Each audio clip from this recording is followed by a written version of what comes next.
All right, good afternoon. Welcome, thank you all for coming. My name is Michael Varhola.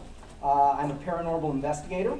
I'm the author of 3 books on haunted places that people can visit, and I'm the editor of Clerisy Press's America's Haunted Road Trip series.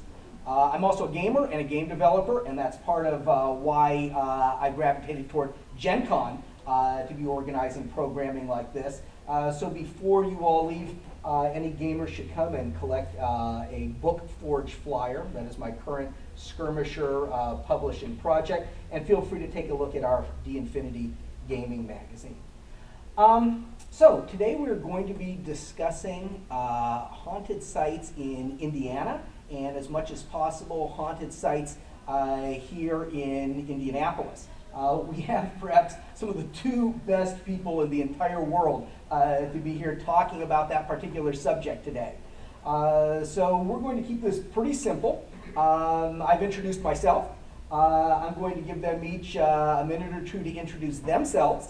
Then we're going to jump straight into questions and answers. So we're going to be doing 2 other seminars this weekend. Tomorrow in this same building, not the same room, but in the same building, we're doing Ghost Hunting 101, Introduction to Ghost Hunting. So it's an introductory type seminar. And then on Saturday, we're doing Ghost Hunting 102, Equipment and Investigative Techniques. So if you've got questions that tie in very generically with ghost hunting or with equipment or something like that, please come tomorrow and Saturday and participate in that. As much as possible, we want to talk today about haunted sites around here, especially ones right around the convention center, that some of which you can visit.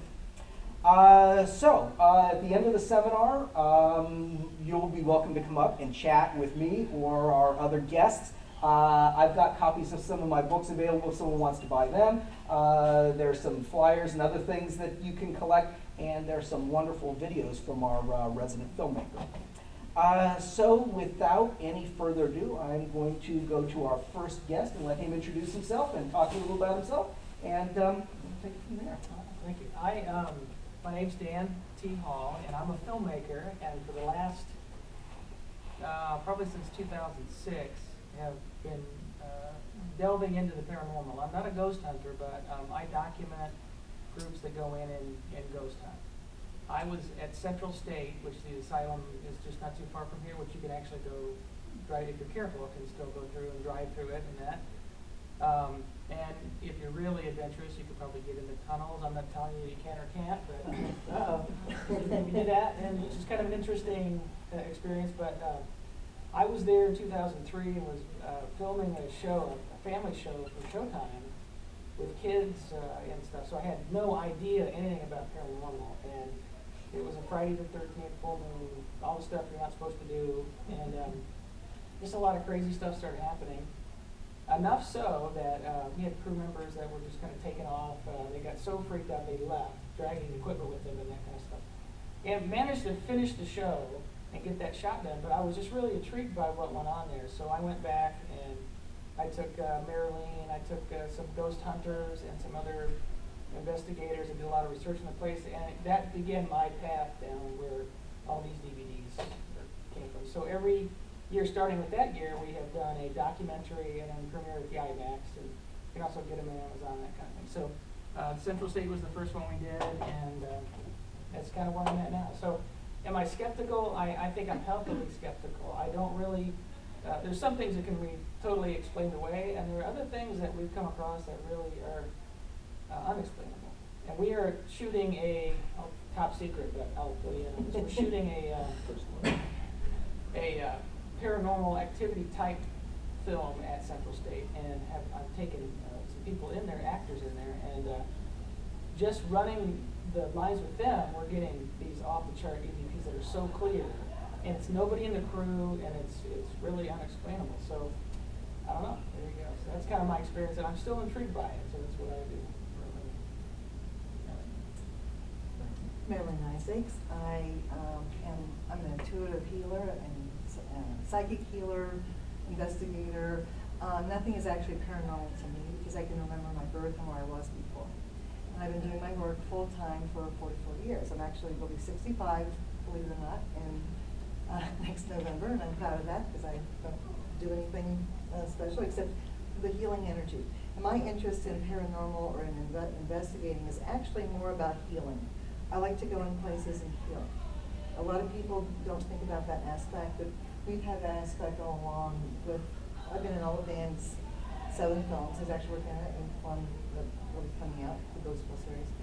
And it's been an interesting experience because, again, nothing is paranormal to me. So it's like dogs can hear and see and feel things. I just have always, I remember my birth and where I was before. So I came in with what was called conscious recall.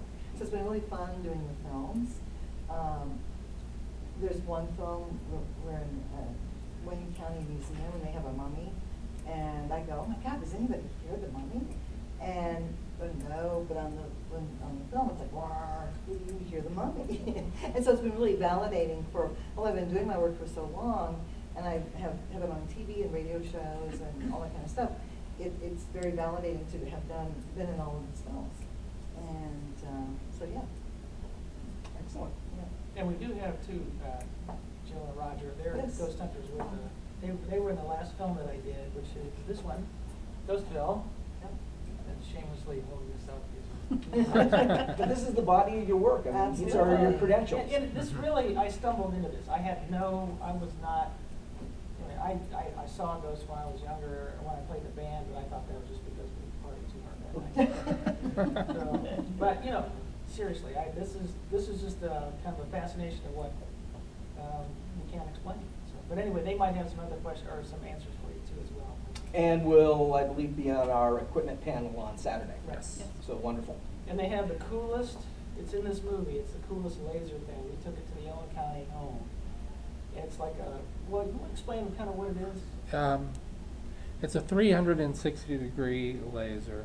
Now, basically what we do is we fill up an area with fog, and then you can actually see hot spots starting to manifest. Or we had Something like this. some really, It's really neat. It's really Yeah. it's the coolest thing ever. Yeah. but the plane of light, laser light, cuts through it, and it's really, you see swirling patterns. It's almost psychedelic. It's almost more fun than it is. But All right, well, why don't we jump into any questions that you have.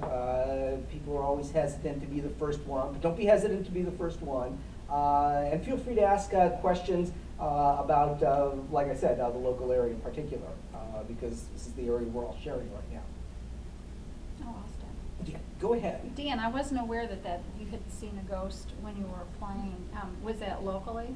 That was in Carmel at 211 2nd Street. There's a double, like an upstairs and a downstairs double. Uh-huh. And I lived in the upstairs and had to go outside to get up to my apartment. And we played that night. It was probably 2 o'clock, and I went home, walked up to my room, and I was doing something. I was just really, really tired. Lay down, thinking, oh, this is great. I'm in bed. It was a pretty good night. I opened my eyes, and this lady is like, just sort of like, walking on. I'm thinking, I don't think I know her. I didn't really bring her over. I was just, it was kind of like that. And so I watched her walk, and she was in a white dress. And I watched her walk and go into my closet. And I thought, I didn't feel like I was afraid, or I didn't feel fear. I just was like in awe. And I thought, that is just the weirdest effing thing I just ever saw in my life. But I couldn't really explain it, and I just kind of like didn't think about it. The next night, I went downstairs and had dinner with people downstairs. They were friends of mine, and it was a couple. And we were talking, and I began to share my story, and the girl that I knew down there, her eyes got real big, and she just kind of stopped what she was doing. She goes, I saw that same thing come out of my closet. And I said, well, where's your closet? So we went and looked at her closet, and they connected. So at one point, there was a stairwell there. And so I did a little research, not paranormal, just kind of just in general, and it was a rectory for a church, which was across the street. And so evidently there was some residual haunting that was going on there. So. And that was it. Yes, sir. We live in Carmel. If you know, yes. Oh, here we go. So Main Street, right? Yeah. All right, so 2nd Street, Oh, north okay. on Rangeline. There's a white, I think it's a white house there. It's a 2-story. By the Carmel Library, or North of the that. restaurant library, the wood. What was it called? Well, there's a bank in the corner, right? Mm-hmm. Yeah. Okay, north of that, like on 2nd Street. Gotcha. It's like right that. there. If you go there, are you guys gonna research that? They are now. Well, now we are. If you Yeah. do, would you let me, like, just Yeah, tag along? that Yeah, would be cool. Yeah, I did actually. Yeah, I'll get it from you. That's awesome. Well, yeah, Range Line has a big energy field, because I live, my center's at Westfield Boulevard. That'd be awesome. Which Range Line turns into Westfield. I'm in the Yeah. northeast, I probably see my house, a big round thing at 80th and Westfield, it's my healing center. And Banner's right down the street from me, and I'm at Meridian and Range Line, there's a lot of energy things that happen along there, so it's not a big surprise if that's what it was. Yes, sir. My Oh, dad- wait, you've already asked a question. Wait, something else, please. I'm Just kidding. We're just kidding. Go ahead. Is it me? Yeah, it's you, Yeah, it's I'm you. just messing with you, I'm Uh-oh. My question was, because we live in Carmel at 106th and Range Line. Yep. There's a Lexington Farms subdevelopment there, it's where we live. I And, know exactly, yeah. and my parents was one of the first houses that built there, and then I bought their house. But anyway, long story short, there's a clubhouse that was the farmer's house Mhm. from way back when, who sold the land, who developed on it. But anyway, there was always this circulating story about the farmer who was murdered and placed in the house. And then just outside the house, it's still there, there's a old tombstone that's been collapsed, and it just sits, it's almost like it's one of the flat ones that line the ground. It's still there, it's right in front of the pool. Okay, Dan, you gotta go. It- Well, my kids actually, when I got divorced, and I helped my ex-wife get a house in Lexington, and they lived in it. Yeah, I'm the first house on the left. Are you really? Yeah, right in front of the pool. Right in front of the said farmhouse. Oh, wow. Ah, Yeah, okay. see, the pool was By the that ponds, yeah. or? Well, my question was like, if that is something that we think or heard about, who do we let know? Say, hey, maybe you guys should look into this. All of us, right here. Okay. No, well, it depends, like, There you go. There you I was go. reminded, because I'm doing this film in Central State, so I have permission to go in there from the people that own it now, but, you know, there's a certain level of guerrilla ghost hunting that you have to do, I think, if you're really gonna, and I'm not encouraging you to go break the law or to put up anything like that, but I think you have to sort of take a little bit of a risk to find that stuff.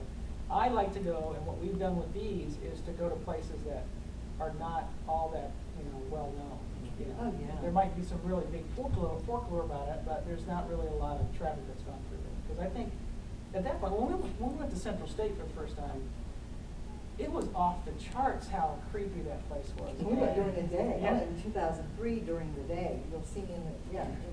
And it was just like, it was just the most bizarre thing. I think now the energy is, I'm not a psychic or anything like that, but it just feels to me as a layman, the energy has shifted to something, different and convoluted. But it was, back then it was straight up just weird. You connect right to the most weirdest energy you could ever find. I think it was there, and we just stumbled onto that. So. Where is that? Central State. It's right down by. Yeah, and since I you think asked- Museum. Washington and Yeah. Tips. that Oh, area. okay. Tip, Mormon. Since you asked the first question, you get a free Central State. Oh, there you go. Woohoo! That's a $9 value, ladies and gentlemen. See the rewards of courage? All right, I'm going to ask a question then. Not in hopes of getting a video, you but already got it. I already got a video.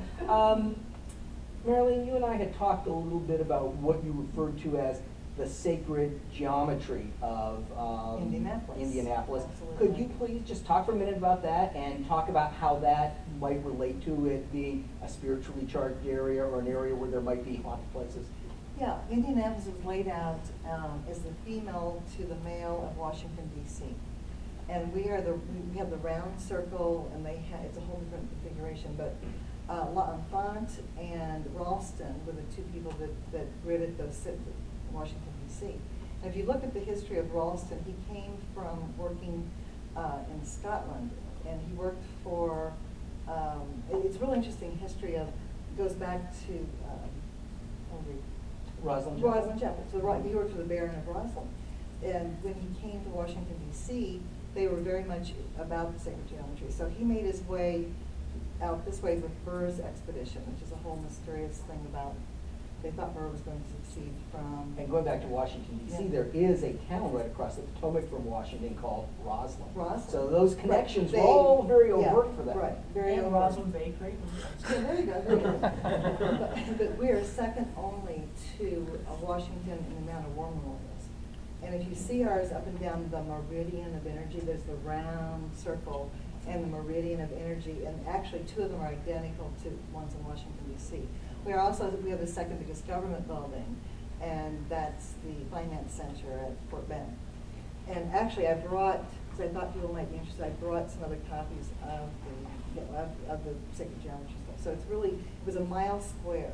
And the most fascinating thing to me, it was not supposed to have a war memorial in it. So that came much later. When Ralston gridded the city, it was a mile square, his vision was having it to be about people and family, and it has a soft round circle. And before they built big buildings, Indiana Avenue and Virginia Avenue and Kentucky and Massachusetts, you could see them, you could see all the spokes. But now you just kind of see meridian, which again is a meridian of energy. So you put the governor's house there. Well, the governor's wife did not want to be there. She said, I don't want people to see my dirty laundry, is what she said. And so, but that's what was there originally. And what was interesting, when Ralston died, he had brought with him an African-American woman who was his housekeeper. And when he died, she inherited his house. And so she became the first black citizen of Marion County. And so he had a very high ideal, is the point. His vision was, let's make this is about the people. And then as we see later, we have a war memorial, right? But it's interesting because it's also, there's a female statue, right? And when I was a little kid, I would always call it Indiana in Diana. Because to me, we're in the protection of the great goddess Diana. And it's land of, a lot of fecundity, and, it was very forested before the settlers came. So it's a very sacred place. It was picked, actually in Connersville, my hometown, is where they made the decision. Conner Prairie and Connersville were two Conner brothers. So they made the decision in Connersville to have this as the capital. We're called the Crossroads of America. Union Station was the first Union station in the country. So we didn't invite all of you. There's a lot of haunted things like just around here. Lots of things have happened around the circle. I walk around the circle.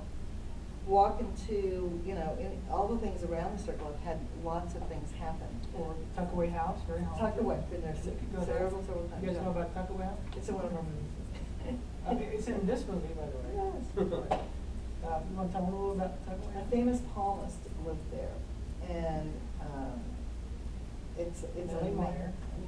Nellie Meyer, and she read for the presidents of the United States. She read for anybody you can think of. She has palm prints. Actually, lots of the original things from her house are still in there. We know the person that owns it now. And he does let people go there. We can have parties, we phones, we've done different things. And you walk back, and it's like going back into the 20s, and it's Carol Lombard was there.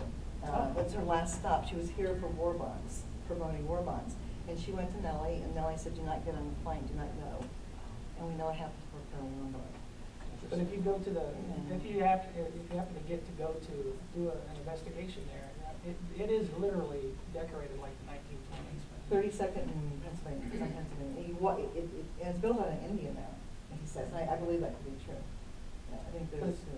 It was like you could actually be anywhere in the whole world and put Tuckaway House on a postcard and mail it, and it would get there. That was how famous this place was. And it was our history of Walt Disney.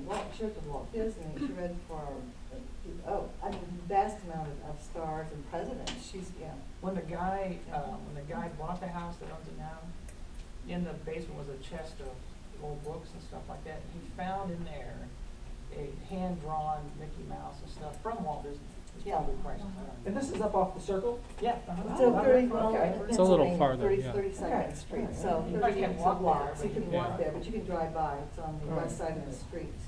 And it's indeed tucked away, and it's dimensional, because in the world I live in, I see more things as frequency. Think more like pixels and dimensional energies. And it literally, it's like you walk into this portal, and it's very, and as you keep going in, it's more and more, and people that don't even feel anything feel stuff there. Mm-hmm. Yeah, he's preserved it to the past. I'm kind of cheating, because I've been in so many places, I can't forget, but the Rivoli Theater's another place that's not too far from here. Ridley Theater? Rivoli Theater, yeah. Now, whether or not you can still get in there or not, I don't know. Oh, That's you- RIVOLI. They are doing a cleaning and restoration, and Oh, they're that's looking for great. volunteers, so Oh, if there you anyone go. wants to That's the way to There do you it. go, and it's very haunted, and very haunted. that'd be a And- really good way and- to restore it and hunt it at the same time. Honestly, even places that are closed off, if they have a reputation for being haunted, you can do at least a rudimentary investigation from the outside if it comes right down to that in many cases. So I would never discourage anyone from doing an investigation just because they can't get full access to a site, because a lot of times, being able to just look through the windows or touch the doors or make a circuit around it can help. Let me ask a question of the audience here. How many people here believe in ghosts and/or paranormal phenomena? Just raise your hand if you do. Okay, so more than half. Over the years, over the decades, there are consistently surveys that are done that ask what proportion of Americans believe in ghosts or believe in paranormal phenomena, and it's about 50%. So presumably, if we had a normal, an audience, a representative audience of the entire nation, half the people would have raised their hands. More than half raised their hands here, but of course, you all have expressed an interest in this. How many people here would consider themselves to be paranormal investigators of some ilk? Okay. Interesting, that's great. Mhm. Anybody have any gear, any stuff, like record cameras? All you need sometimes is just when I do my sessions, my healing sessions, the readings for people, way before this was popular, years ago, people would go, oh my God, listen to your tape. My husband who's passed over, his voice is on the tape, little cassette. Pictures, I've got pictures of myself as a little child, there's huge lights in them, not orbs, just huge. You can do your own thing. If you feel something, take a picture. There's all kinds of ways that you can just see things. Yeah, I'm sure you've all had experiences even with, it's the most popular one recently with my work. People bring in photos and they go, I've looked at this photo for 10 years and now there's something more in it. What is this? And we're living in present time, so everything is converged into now. So you're going to find a lot of things in your life have been very hard and very intense lately, but it's a burning out of old patterns. And you're going to see with new eyes. You're going to be able to really get a clearer vision of who you really are. It's a really good time to get rid of old This things. time right now in particular. Right, this Like for very everybody. moment, everybody. And all the Is years. it like an Age of Aquarius thing? Well, yeah, we had an alignment on May 20th, 2012, that Mhm. hadn't happened in 25,940 years, of the sun and the moon and the Pleiades, which are the seven sister stars of the Earth. And Mhm. that was not an astrological thing, it was an astronomy thing. Right. So that was the true alignment. 25,000 years, that's like a Hindu Yeah, yuga. right, it's the in-breath and out-breath. Right, I got right, it. right, Is right. this table levitating right now? All right. I'm sensing someone is wondering something. So raise your hand. So what's some of the basic equipment that you would suggest taking? Well, we don't want to talk too much about that today because we got a whole seminar on equipment, but I will let each one of us answer that briefly, and we'll start. I'll let him answer mine. Okay. For me, I am a paranormal investigator, but I'm not the sort of paranormal investigator that you see on a lot of the TV shows. I'm very equipment light. I'm probably right in the middle with equipment. I use a digital camera, a notepad and a pen, and a digital microcassette or a digital recorder. I used to use a microcassette recorder, now I use a digital recorder. And that equipment is adequate for me to pick up anomalies and confirm some of the, I'm not a psychic, but I think everybody is sensitive to some extent. So when I'm in a profoundly spiritually charged place or haunted place, I'll sense things, but I don't trust my senses completely. So I'll use that minimum of equipment I use to corroborate the kinds of things that I'm sensing. So, some people, as you'll hear, don't use any equipment at all. Some use a lot more. I'm probably right in the middle on that. And you guys? Yeah. The digital recorder is key for us. I'm a very auditory person, but I add to that, most digital recorders will let you hear what they're recording, and I add to that some nice noise canceling headphones. And what I try to do constantly is if anybody whispers, which you can hear if somebody's whispering, say, did you just whisper? And many times nobody was saying a thing, and you're It's like, called tagging. It's called tagging you're like, your audio. okay, so this was something, So you and want then, to say, okay, I thought I heard something. Yeah. I'm gonna say it It's- loud. it's Yeah, say excellent that was me, validation. that was my stomach, that was me. Yeah. Or then you say, anybody else hear that, and say tag that, because that's if you're hearing something that could be an EVP. Makes it a lot easier when you review hours and hours and hours. I mean, you'd be surprised at like 2 o'clock in the morning, you're all sitting around doing, an EVP session is where, well, explain what an EVP is. Electronic voice phenomenon. I'm sure you guys watched the shows and everything. There was even a movie called EVP, I think, wasn't there? I think it was white noise. Yeah, white noise, Well, yeah, that's yeah. right, you are. Yeah. Does everybody know, do you know what an EVP is, or? Yeah, pretty much everybody.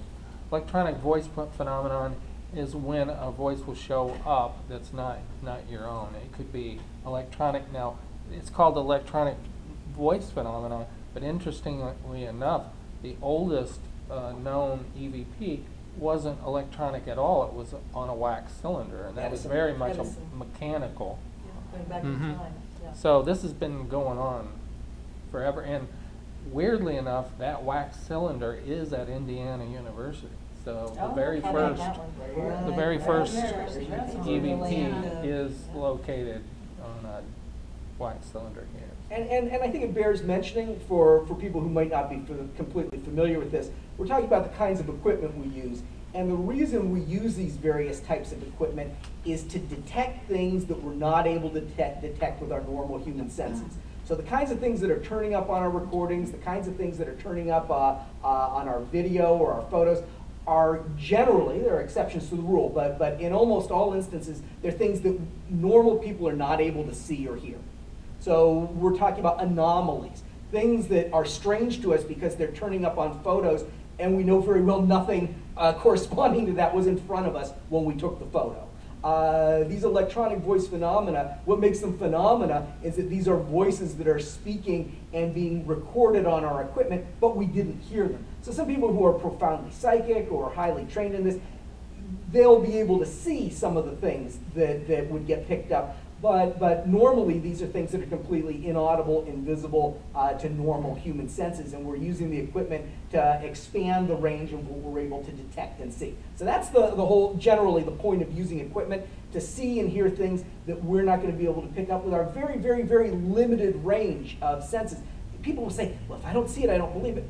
Well, that's foolish. They cook food in a microwave every day, and they don't see the microwaves, but the food ends up being cooked. The microwaves were there. The food was cooked. And they could say, well, the food's not cooked, and I don't believe it, but that's notwithstanding. And it's the same thing with paranormal investigation. There are things we don't see that we can detect. We know its presence through secondary or tertiary means. And they use that energy of like the batteries in the Oh, they cameras drain. and people Very talking. true. And they'll tag onto that. Instantly So- drained. So someone could be talking, and then all of a sudden that person will be stopping or stop talking, and then you'll hear the EVP, which is Mhm.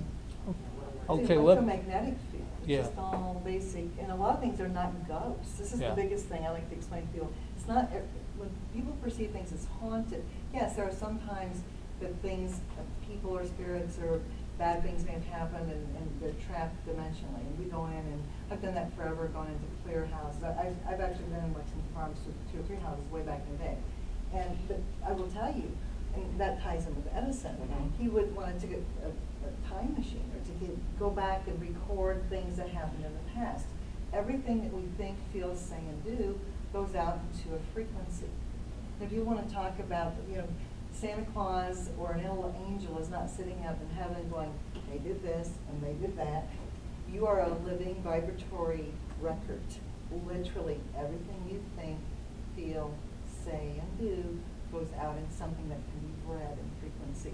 So a lot of what happens when we pick up voices, we pick up its dimensional things. You'll hear children laughing or playing. Are those kids trapped somewhere? No. It's emotional things that have been held in a place. I'll give you an example of French Lick. I used to go to French Lick all the time with my little boy, then his little boy, and we just go for the weekend. And one night, and I this phenomenal room, French Lick, and I'm like half asleep. All of a sudden, the whole room opened up, and people are like playing cards, and they're dressed like the 20s, and they're gangsters. And I thought, oh, this is a dream. I thought, no, it's not a dream. And they were snorting cocaine, and they were doing all kinds of drinking, and so I sat up, and it was still going on, and I could feel and hear and see it. I mean, I might as well I was right there. So I talked to the front desk and I said, oh, you're in that room. And apparently. Speakeasy room. You were in the speakeasy room, yeah, and apparently people had really good times, and that was for years. And so again, there was a preponderance, it wasn't like somebody was murdered or somebody died there, but if they were partying on that. That's I guess right. I got to see it one night. Yes, sir. What about the most terrifying thing you've encountered? I used to do, when I was young, I used to do deep possession. And that's very tricky work because you have to be very careful. You don't take it through your ego. And the same thing I do my healing, I do it totally with the light. And I saw a wall, let's say as far up on the wainscoting there. I was in a room, and when I was working with this individual, I saw demonic energies. I mean, I saw them, felt them. They left within 5 minutes. The whole wall, halfway up the wall, turned black. This was here in Indiana? Yeah, my healing center. Oh, wow, okay. Yeah. Right here in Indiana. Right, but yeah, 80th and Westfield. I went over to investigate, and they were like ants, but it was so dense. It looked like the whole wall. There had never been an ant in that room. And I can, and that was very frightening. But if you think about stories of Jesus or different people that did work with this, when he cast out demons, they went to the pigs, right? Mhm. They jumped off the cliff. That kind of energy has to go somewhere. Mhm. When I've gone into very creepy, where there's been murders or suicides, I get called in a lot of times by people to clear that kind of stuff. They will always find a dead mouse, a dead rat, something that jumps. That's Has to right. jump Birds, somewhere. dead birds, a lot Dead of birds. But that one was very That is frightening. a perfect range for you. And I think, I think we had a pretty horrible, when we were in Central State, one of the last times we went in the tunnels. Do you remember when we were deep in the tunnels, 4 miles of tunnels, and everyone, all of us like, go, Dan, it's time to go. And we all felt things, Big Tim was the big other, you'll remember, it's on the film. But we were like, we'd been down there In long the enough powerhouse, with the maybe, energy. is what you're thinking about? No, we were Powerhouse? It was late at night, and it's one of the last times we've gone down in the tunnel, because you could feel this you could actually, all of us, you could just feel almost pushing us out. Yeah, it was a really, really interesting thing. And I've seen things that look like Darth Vader and alien stuff, because I see all that stuff. And so I've had encounters with clearing those kind of things. But yeah, there's some, it's all real. I mean, and fortunately I see people. Most frightening experience, Dan? Then I've got one. Well, this is, Relate. I put this together, I cut this together, but I haven't shown it to anybody because I'm afraid to even look at it. Mhm. Seriously. That happens sometimes. Yeah. I work with some guys, Living Dead Paranormal, they're getting to be pretty famous, and Cassidy Wilkerson. We all went to St. Joe, Missouri, to this home of this Catholic priest who had a possession in his basement of the house he just bought. He was telling me he could control it and all that kind of stuff. So I thought, well, this will be good sin. It's just like going to Central State. I'm thinking, oh, well, whatever. I'm immune to all that. And, Right. it turns out that he was totally controlled by whatever this was, and it affected everybody on the crew. And I pray. I believe in God, and I pray. And it was such a weird thing. In a typical investigation, you'll go into a place and you'll scout through and you'll check out stuff, and then you'll go back at night because it's just better at night. I don't know why that is, but it just seems like it's scarier or whatever. You do more stuff. The first thing he does when he goes into this house is he's got a staff and he's banging it on the floor and he's speaking in Latin. I command you spirits to come out and whatever. And I knew we were in trouble then, and Yeah, that's like, it sounds don't evoke it. It sounds funny. It sounds really funny, and it is now that I tell about it. But it just got to be creepier and creepier. And I'll make this short, but a lot of crazy things happened, and I ended up leaving there, and it was like bright sunshine outside. I'm not kidding, not a cloud in the sky, and it felt like it was dark, like the lights were off in this room. And I prayed my ass off for 2 hours, driving back there, and still felt it. And I didn't feel better. I went the next morning. I had breakfast with a good friend of mine, and I was telling her all about it. She began to get sick, and I finished my meal at Cafe Petachu. The plate was empty, and a fly comes and dies and lands right in the center of my plate. And I'm thinking, see, that's, how does that happen? Who does that? What kind of fly would do that? And then I'm telling her that, right? And then all of a sudden, I'm looking at it, and it comes back to life, and it flies off. So she goes, you get a hold of a priest right now, and you get that thing taken care of. So I called there's a Catholic priest that's in Greenwood who just got back from Rome, who does the exorcists and stuff like that. I'm not kidding. I felt depressed, and I've not been depressed since my girlfriend in high school broke up with me, and that was 20 years ago. I mean, it was deep, and it was just like this cloud, and I didn't feel better until I went down that day, and she went with me, and he blessed us, and it was immediate. It was just gone just like that. So whatever this was, I believe I came face to face with some demonic presence that was so ancient and evil that it was just looking for a new host. It was looking for And he was trying to get rid of it. He was trying to pass out. When we saw you, remember we were filming in the circle for the Sacred Journey. It's with Sandy up on the top floor, and we all kept saying to you, Dan, are you okay, Dan? Well, this is like a day or two after you got back. You knew you were in an altered state. It was a weird thing. Yeah. Well, it's interesting. Something bears mentioning here, and this ties in with one of my most frightening experiences. I'll tell the experience, and then I'll tell something that people should bear in mind when doing this kind of thing. I was at a site. I wasn't investigating it per se. It was the site where a house used to sit in Maryland, just across from Washington, D.C. So just really a half mile from the Washington, D.C. line, in Mount Rainier, Maryland, off of Bunker Hill Road. And this is the house where the real incidents happened that inspired the writing of the book, The Exorcist. And whenever I talk about this house, people always say, oh, the stairs, they're so scary. Well, there are no stairs. There are no stairs because that's in Georgetown, and that's 7 miles away. This really happened just in a normal house in Mount Rainier. There was a boy named Robbie. Sometimes he's called Robbie Mannheim. Sometimes people say it wasn't really his last name. But he was a boy that played with a Ouija board. He became possessed. He attacked the local priest and cut him from elbow to wrist with a spring taken off the bed. He was finally sent to St. Louis, and he was exorcised there. Yes. But a friend of mine had gone there. This happened in the 1940s, I think 1947. And after this happened, nobody would live in the house. People would move into the house and they'd move out right away. So there was something wrong with that site. This was a site-specific thing. And in the 1970s, this is straight out of a movie, the local fire department, this is a historical fact, just burned down the house. They burned it down as part of a fire training exercise. You know, this isn't like the peasants going in with pitchforks and torches and just burning the damn thing down. And then the records are all redacted to say fire training exercise. Yeah, right, exactly. Really, it's crazy. Yeah. So a friend of mine went there in the 1990s, 1993, I think. His name's Dominic Salemi.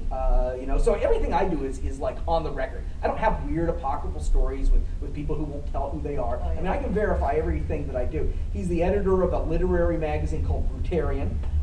He went there in 1993 with a friend of his. And I won't belabor the whole story. It's the longest chapter in my book, Ghost Hunting Maryland. But suffice it to say, bad things started happening to him after he went there. And bad things happened to him for 6 months until he went back and threw back into the site of the burned down house some items he had stolen from there. Oh yeah, you can't. Don't take stuff from sites. Just don't do it. Don't do it. And a lot of times it's the earth energy.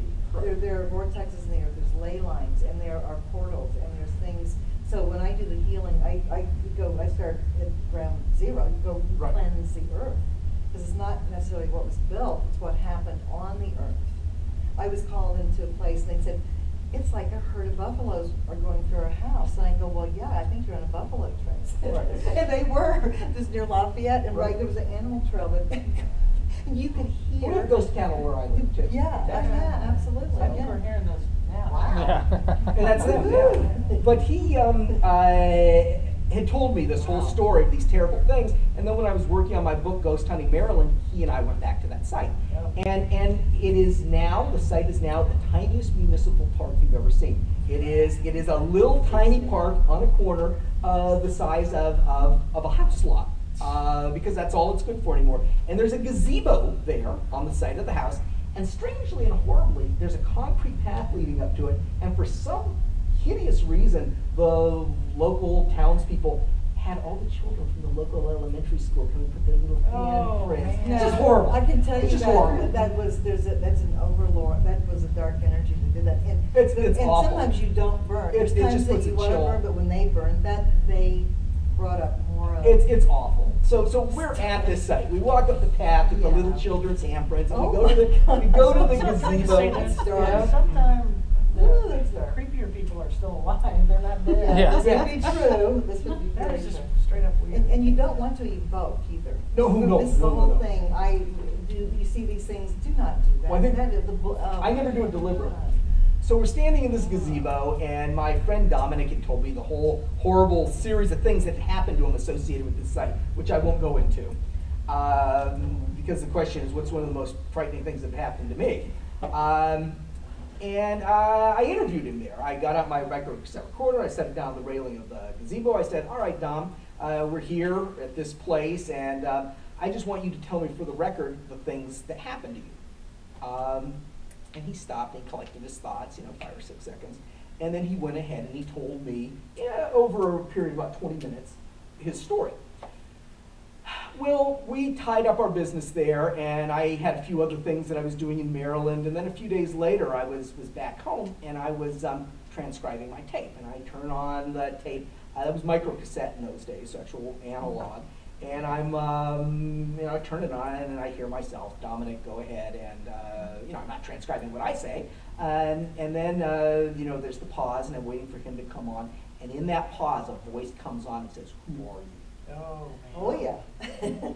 That's when you go, okay. And that horrified me. Suffice it to say, I sent that off to a group of technical people that I work with for authentication. I never went back to that site again. I drove within a couple blocks of it many times. I just said I've got no compelling reason to go back there. I wrote a chapter about it for my book. I gave people fair warning. I said, this is what happened. Be real careful if you go there. Don't take it casually. But to this day, that still spooks me, and the hair stands up on the back of my neck. But this goes to back to what you were saying about you had sent some demonic entity. I don't like the term ghost hunting. We use the term ghost hunting because it's a familiar term. I don't like the term ghost hunting because it presumes that when you go into an area that is haunted or has a spiritual presence, that what you're dealing with is a ghost. Right. And I prefer the term paranormal investigation. That's my term that I prefer. I don't know if y'all like that, but that is a better term, I think, because there's no presumption about what you're dealing with. And you'll deal with people that are into aliens and UFOs, and they presume that everything they're dealing with is caused by an alien or a UFO. People of certain religious philosophies assume it's a demon. It's all demons. It's all demons. Wiccans will think it's all earth elementals, and I think all these things probably exist, or at least many of them do. And we've got a shared vocabulary, but we don't really know what these things are. We don't really know what they are.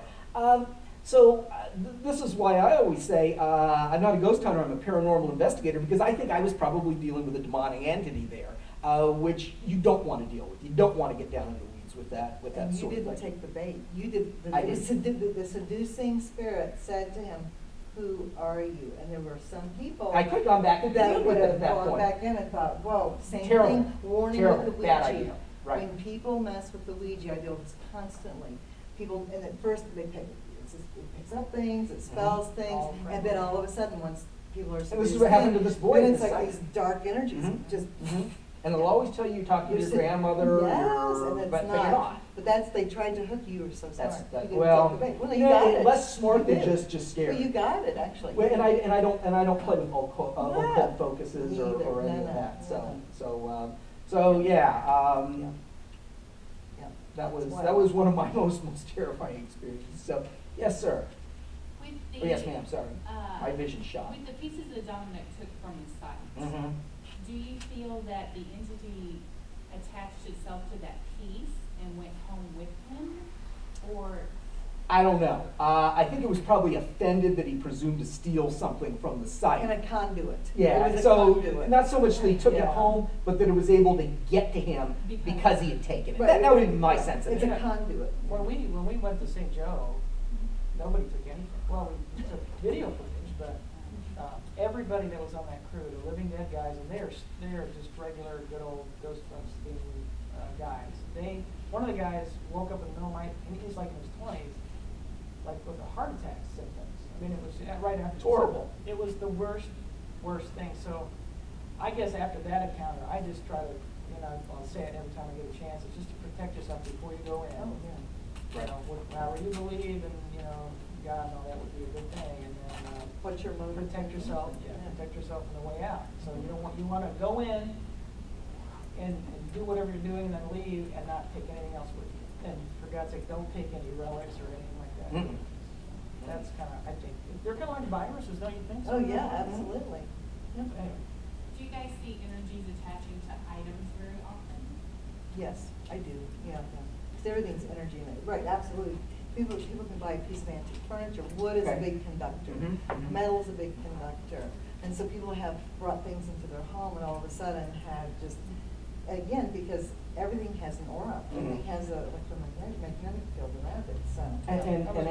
Oh, sorry, go ahead. I was just gonna say, I was with a group in Kokomo, never did make a film, but we did some investigation, and there was an old ambulance there from the 60s. Mhm. This guy collected cars and stuff like that. And about 2 o'clock in the morning, and you're getting stuff like that, and I felt like there was something like that, and we just got away from it, but it kind of connected all that death energy and pain and suffering. Or it's just like a site. Yeah. And people will, speaking of different things that can conduct energy, it's kind of funny. People will say to me, well, I've been to Gettysburg, because you and I talked a little bit about Gettysburg. I've been to Gettysburg, and, so much happens there, and there's so much phenomena. I think it's because of all the big quartz boulders. It's because of all the big quartz boulders. And I'll stop and I'll think about it and say, well, maybe it's the big quartz boulders. It might be that 50,000 guys died there in 3 days. Yeah, there you go. That could be it too. Or the quartz, But yeah, they're apparently some things are more inert or conductive than others.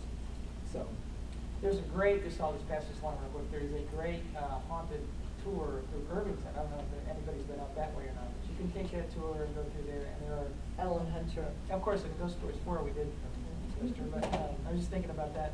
It's really cool, there's a lot of great history there, and a lot of people don't know, but there's a house there that H.H. Holmes, he was an infamous serial killer back in the 1800s. Mhm. How many people have heard of H.H. Holmes? I read The Devil in the White City. Well, he killed one of his last victims, the second to the last victim here in Indianapolis, and left him dead in the stove that was next to the house. So, Right. and that house still exists, it's still there. I was in there several times through the years. The girls that lived there would have me come and investigate. First time I was there, I said, I don't think it was right in this house. The energy came in from the lot, and I kind of think it was over on the side. This big wind came through the room and just moved things around. But it's a very interesting site because it's still there's a lot of energy there. Yeah. And one of the guys on the crew that we work with is, he's a crime scene investigator for the Indiana State Police. And so his EVPs that he gets are certified, I guess you could say. And we got some really interesting things We heard at H.H. Holmes that was really pretty.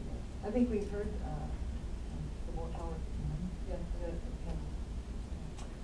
all right, well, it's about 10 minutes till, so I will reiterate that we've got 2 more seminars this weekend. One is tomorrow, and I believe it's at 2. Is that the one that's at 2 tomorrow? And then there's one on Saturday, and I believe that's at 3. And they're both in this hotel. They're both in the Crowne Plaza Hotel, but in the Victoria room. So same hotel, different room. So you all are welcome.